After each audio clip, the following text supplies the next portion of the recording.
चंडिका मैया मुंगेर वाली, नेत्रवा में उजियार बरसावा, मनवा के अंधियार हटावा, हमरो जीवन सहज बनावा।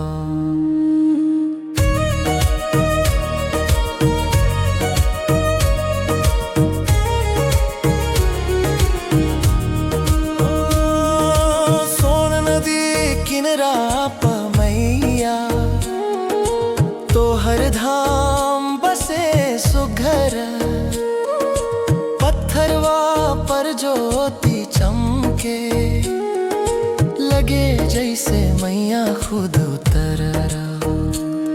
हवा जैसे धीरे धीरे मनवा में शांति भर देला, घंटी के से भीतर दुख के बादर घेर टूटेला। ए चंडिका मैया मुंगेर वाली, नेत्रवा में उजियार बरसावो, मनवा के अंधियार हटावो, हमरो जीवन सहज बनावो।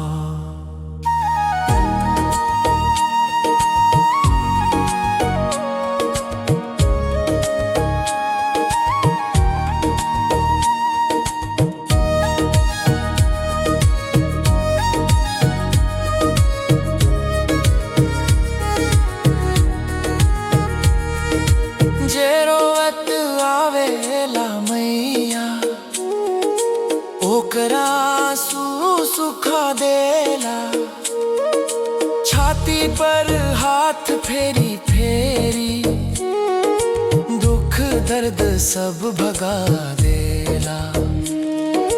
नेत्रवा के काजर मैया, नेत्र रोग सब दूर करे, छुआ दे बसक पाना जरवा, मन में उजियारा भर दे।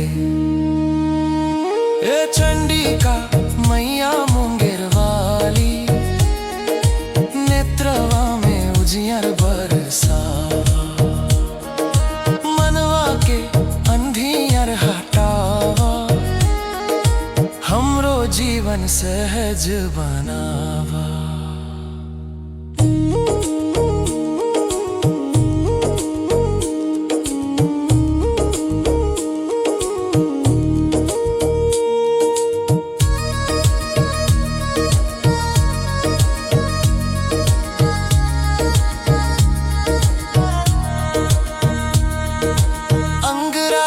रोज आवतन चरणवा में शीश धरतन, अपन धर्म दान निभावत, नेत्र दया से बल पावत, ओहु पर जैसे कृपा बरसल, वैसे हमरो जीवन चमको। मैया हमरो नाव संभारा, अखियां में नहवा दम को। है चंडिका मैया मुंगेर वाली, नेत्रवा में उजियार बरसावा,